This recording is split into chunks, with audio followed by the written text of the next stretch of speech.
All right, shalom, shalom, shalom. First and foremost, I want to give all praises to Yahweh, Hashem, Yahweh Shai, Hashem, Chakwadash, giving double honors to the elders and apostles at Great Millstone who taught me this truth. Peace and salutations to the hopeful elect. Peace and salutations to the Akim, the brethren, out there on the highways and byways, pushing this truth with 100% sincerity. And peace and salutations to the few and sincere sisters who do believe in this gospel, right? So I want to entitle this lesson, They Prophesy of Smooth Things, but Not the Truth.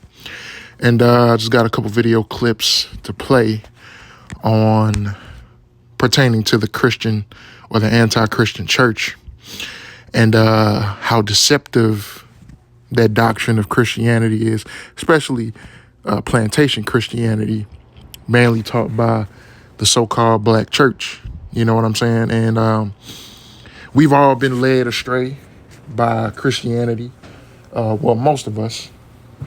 I know I grew up in the Christian church. Even right before I came into the truth, I claimed to be a Christian and, attempting to live that quote unquote Christian lifestyle or whatever. And, the Lord brought me out of that soon after, call Yahweh Bashem, Yahweh Shai. For bringing me to this truth, to this knowledge, this wisdom and understanding of the Holy Scriptures, right? So I'm going to just go ahead and get into some of these video clips here. And, we'll bring out some scriptures, Lord willing. This will be an edifying lesson. I prophesy supernatural weight loss. Wait. And this will be a sign. As you declared the instant weight loss, her pants became super loose. We have witnesses around her that was saying her pants were so tight. And when she stood up after the video, her pants are completely loose, just like the testimony in the video. This is an instant testimony. This is a game. Is God in the house? God is in the house. This is crazy. This is crazy. And I said, as a man of God, this will be a sign that this week will be a supernatural week. Are you shocked? I have like a faja underneath to like get into the jeans that I wanted this morning, and I'm wearing it now, and this is loose. Like this is like. Even the faja is loose, man of God. And if you're a lady, you know the faja gets tighter by the minute of the day. The faja itself is loose. Come on, you can make this up. Come on. You would think I went down a jean size almost. Come on. Felicia here said her pants were feeling tight as well, but now they are much looser than before. She is experiencing miracle weight loss right before our eyes.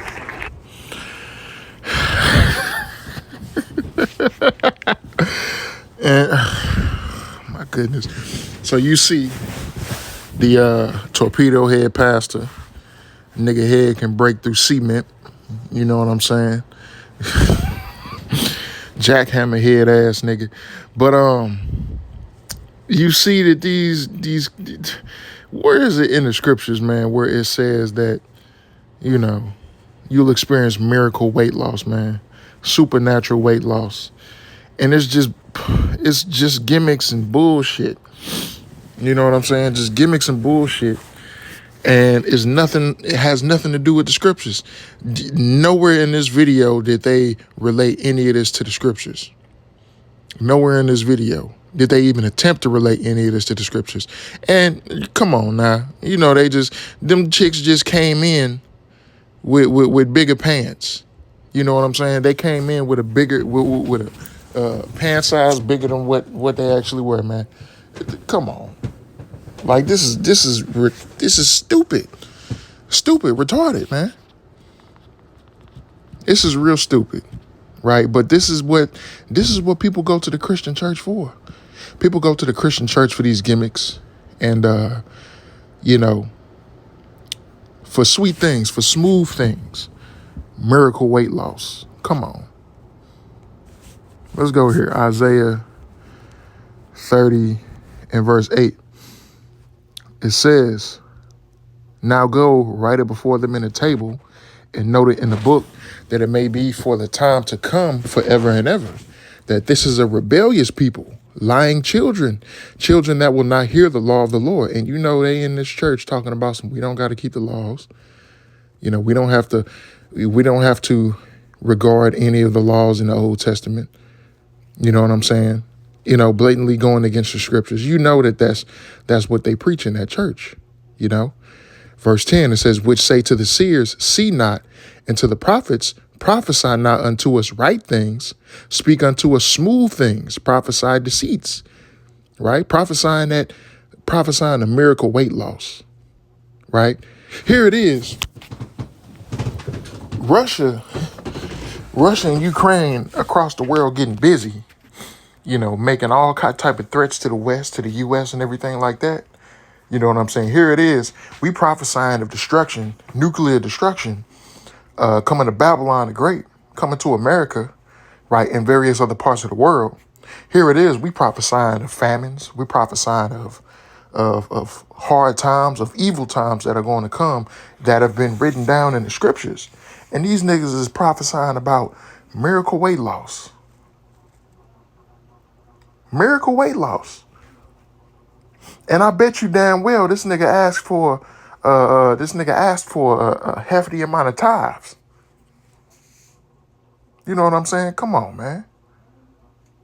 This old big motherfucking bazooka head ass nigga, cannonball head ass dude.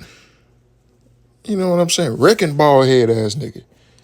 You know what I'm saying? You swing his head, nigga. You turn down homes and shit. Talking about some miracle weight loss. Makes no sense, bro. Makes no sense and has nothing to do with the scriptures. Has nothing to do with the times. And this is why Jake gonna get fucked up. This is why Jake is gonna get fucked up like Jake is gonna get fucked up. Because Jake is not paying attention to anything going on out here in the world. Jake is not paying attention to anything that has to do with the Lord, that has to do with the scriptures, that has to do with Yahweh Ba'ashem Yahweh Shai and what the Lord is going to do in his place. Jake ain't paying attention to none of that. This is the type of stuff that Jake is worried about, right? This is Jeremiah chapter 14 and verse 14. It says, then the Lord said unto me, the prophets prophesy lies in my name. I sent them not, neither have I commanded them, neither spake unto them. They prophesy unto you a false vision and divination, and a thing of naught, and the deceit of their heart. Therefore thus saith the Lord concerning the prophets that prophesy in my name, and I sent them not. Yet they say, sword and famine shall not be in this land. By sword and famine shall those prophets be consumed. Right? So, and that's what the so-called Black Christian church is talking about. They ain't talking about swords and famine, which is what's prophesied in the scriptures. They ain't talking about the destruction. They ain't talking about, prophesying right things. They're not talking about this stuff, man. So what's going to happen to Jake? Jake going to get fucked up in Jacob's trouble. This is why Jacob's trouble is coming. Jacob's trouble is coming because of these people like this. Jake's like this. You know what I'm saying? This is why Jacob's trouble is coming.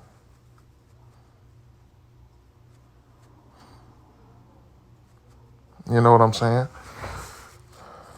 So, with that being said, this is why 2/3 of our people gotta die. 2/3 of our people gotta go. Because they ain't talking about nothing righteous, man. Miracle weight loss. So let's go to this next video here. You know that I'm doing this arena. Saints, this is going to cost about $1.4 million. The arena, to rent out the arena by itself with nothing else, costs $250,000 for 2 nights. We have that paid. I need you to sow big. I need some of you to sow 1,000. Some of you can sow 10,000. I need some of you to sow 20 and 40,000. I am speaking in this season to people to sow their possessions. Jesus required the apostles to give up houses and lands and to sow that into the ministry so that they could go full time with him. People laid their possessions at the apostles' feet. I'm telling people to give possessions. That means if you got houses that you can give away, cars, lands, stocks, gold, silver, collectibles, sow a house, sow land, give away this. You have 4 houses, give away 1 to the ministry. You should be doing that. You have gold, you have silver put away. Some of you have 401ks, you have annuities, you have stocks, you have collectibles, valuables, gold, silver. Some of you have land. Some of you got oil wells. You may have 20 oil wells, and God said give the ministry 5 of them. You don't have to just give in money. You need to give in possessions. Don't persecute me if you don't have it. All of these people who's persecuting me saying I'm a warlock and I'm teaching false doctrine are liars. That's why that oneness, that Jesus oneness, you know that I'm doing this arena. And this is St. Louis nigga. It's a St. Louis nigga. I forgot what his name was, but he got a billboard out here by the airport. If you drive down 70 East, going past the airport, you'll see a billboard with this nigga face on it. And he ain't just talking to Jake. He talking to white folks too. He talking to Edomites too, which is why he said oil rigs and shit like that. Jake don't own no oil rigs. He talking to Edomites. So I mean, but this is a huckster. This is the perfect example of a huckster, a shucking and jiving nigga. You know what I'm saying? Trying to use the scriptures for his own gain. Cause yeah, the apostles, people in the scriptures, people in the Bible, and I believe this in Acts. I'm gonna go look it up here in a second. Yeah, they sold their possessions and everything, but they distributed it amongst the congregation, amongst those who were in need. Let me go here. I believe it's in Acts 2.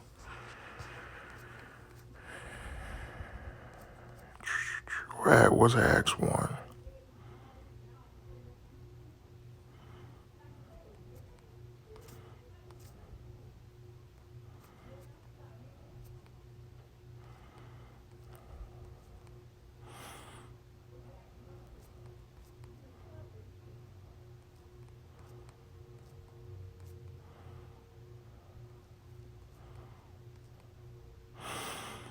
Yeah, I think it's here in chapter 4.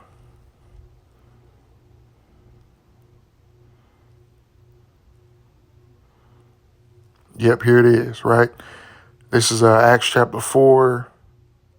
And I'm going to start at verse 32, and it says, "And the multitude of them that believed were of one heart and of one soul. Neither said any of them that aught of the things which he possessed was his own, but they had all things common. And with great power gave the apostles witness of the resurrection of the Lord Yahushua, and great grace was upon them all. Neither was there any among them that lacked, for as many as were possessors of lands or houses sold them, and brought the prices of the things that were sold, and laid them down at the apostles' feet. And distribution was made unto every man according as he had need." Right? So this wasn't this the example that he tried to bring up in that video. He tried to say, you need to sow land, you need to sow money, y'all got stocks, y'all got bonds, y'all got houses, properties, oil rigs, and all of this, all these other worldly possessions. And basically he's saying, y'all need to give it to me. Y'all need to give it to me. Basically, that's what he's saying, right? But here, and he brought up the example, he basically brought up this example, right? But the possessions that the congregation, those of the congregation sold, and they brought the money to the apostles distributed that amongst the congregation to those who were in need, right? So this wasn't the thing for self-gain. You know what I'm saying? This wasn't a thing for gain. This was for the body of believers. As the title here, it says sharing among believers, right? So the money that was gained from, those who were in the congregation selling off their possessions and things like that. Yeah, that money, yeah, they gave the apostles that money, but the apostles distributed that money to the congregation, to those who were in need. You know what I'm saying? Let's go here. Jeremiah 27:12. It says, I spake also to Zedekiah, king of Judah, according to all these words, saying, bring your necks under the yoke of the king of Babylon, and serve him and his people, and live. Why will ye die, thou and thy people, by the sword, by the famine, and by the pestilence, as the Lord hath spoken against the nation that will not serve the king Babylon? Therefore, hearken not unto the words of the prophets that speak unto you, saying, ye shall not serve the king of Babylon, for they prophesy a lie unto you. For I have not sent them, saith the Lord. Yet they prophesy a lie in my name, that I might drive you out, and that ye might perish, ye and the prophets that prophesy unto you. Right? So, and this is an example of when the Babylonians were coming into power, and it was prophesied by the true prophets of the Lord, as well as Jeremiah, that Israel was going to have to serve Babylon, and it would be best, instead of trying to fight and resist, to just surrender, because this is of the Lord's doing. This is of the Lord's will. So instead of trying to fight this, just live, surrender, and you will live. But Israel didn't want to hear that. Israel wanted to, Israel, who was going off being wicked, doing all type of abominable shit, but yet want the Lord to save them and preserve the kingdom. You know what I'm saying? Preserve the kingdom in their country, right? When they made a covenant with the Lord that says that these things are going to happen if you fail to serve me the way that you have committed to serve me, and they like, well, no, we ain't got to serve Babylon, right? We don't got to serve Babylon, right? And it's the same thing going on today. You got even Israelites saying, it ain't going to be no, well, they changing their tune now, but they were saying it ain't going to be no chip. And if it is a chip, it ain't the mark of the beast. A particular group in purple, was once saying that it ain't going to be no Jacob's trouble. We just going to walk into the kingdom. But, they've changed their tune since. But these Christians, these so-called black Christians, they definitely like, yeah, it ain't going, we going to be cool. We going to get raptured, pre-tribulation rapture. We going to be caught in the air with Jesus, and we going to be straight. We ain't got to worry about no tribulation. We ain't got to worry about no famine. We ain't got to worry about no pestilences.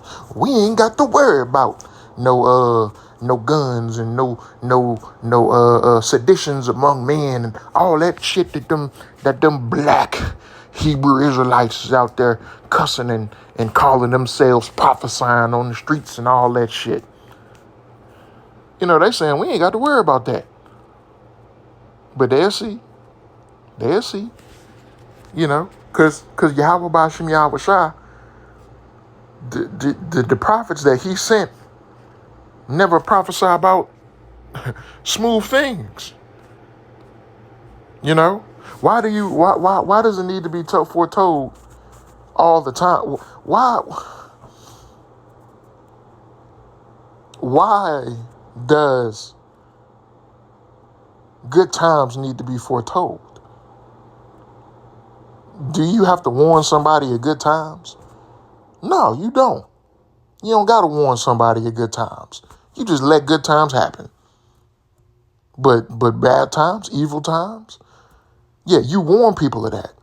Now, we preach that after the destruction is going to come the kingdom, but it's going to get worse.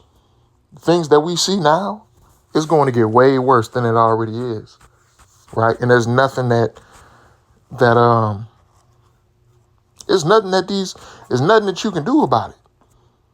You know, you can say we liars, you can say we false prophets, you can say all of this stuff, we're a cult and all this other stuff. You know what I'm saying? You can say all that stuff. But the things that we've spoken, the things that we've prophesied about are coming to pass. You know what I'm saying? So look, this is Jeremiah 28:8. The prophets that have been before me and before thee of old prophesied against many countries and against great kingdoms of war and of evil and of pestilence. The prophet which prophesieth of peace, when the word of the prophet shall come to pass, then shall the prophet be known that the Lord have truly sent him. Right? So if you out here prophesying of peace, which is what these Christian pastors do, right? But for what? For gain, for filthy lucre, prophesying of peace and all of that stuff, right? But the true prophets of the Lord, we prophesy of the doom, of the destruction, of the bad and the evil times that's to come. We warning you of that so you can get ready. That's what a true prophet does. That's what a true watchman does. You know what I mean?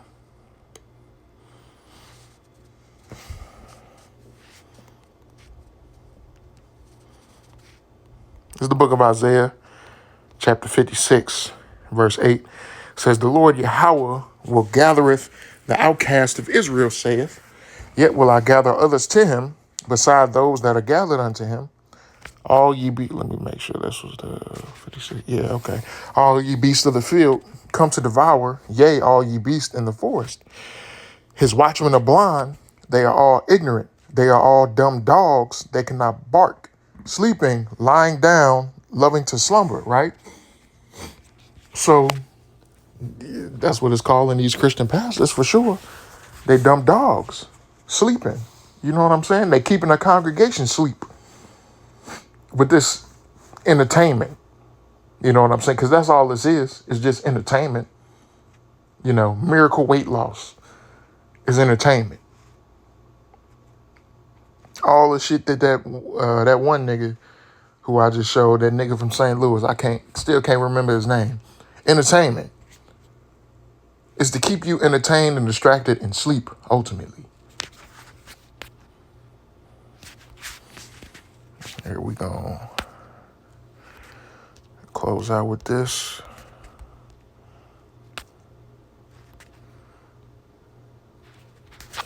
The book of 1 Timothy, chapter 3, and verse 1 says, this is a true saying, if a man desire the office of a bishop, he desireth a good work. A bishop then must be blameless, the husband of one wife, vigilant, sober, of good behavior, given to hospitality, apt to teach, not given to wine, no striker, not greedy of filthy lucre, but patient, not a brawler, not covetous, right? The last nigga, he's covetous, right? He's covetous of the possessions that people have. So that's why he's up here, you know, asking for all of that shit, because he's covetous and he's doing it for filthy lucre. He's doing it for gain, for money. You know what I'm saying? He's doing it for money.